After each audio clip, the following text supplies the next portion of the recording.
৩ মাস পর আন্তর্জাতিক ক্রিকেটে ফিরেছে বাংলাদেশ, আর মাঠে প্রতিপক্ষ পাকিস্তান। দীর্ঘ ১১ বছর পর ওয়ানডে ক্রিকেটে দেশটিকে আতিথেয়তা দিচ্ছে বাংলাদেশ। মিরপুর শেরে বাংলা জাতীয় ক্রিকেট স্টেডিয়ামে ১১ মার্চ বুধবার ৩ ম্যাচ সিরিজের প্রথম ওয়ানডেতে মুখোমুখি বাংলাদেশ ও পাকিস্তান।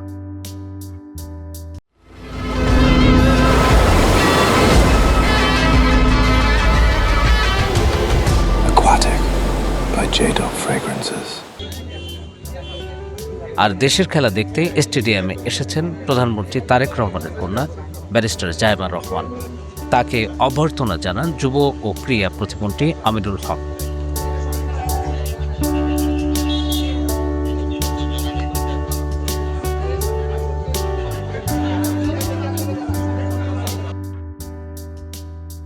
স্টেডিয়ামের প্রেসিডেন্ট বক্সে বসে বাংলাদেশের খেলা উপভোগ করেন জাইমা রহমান।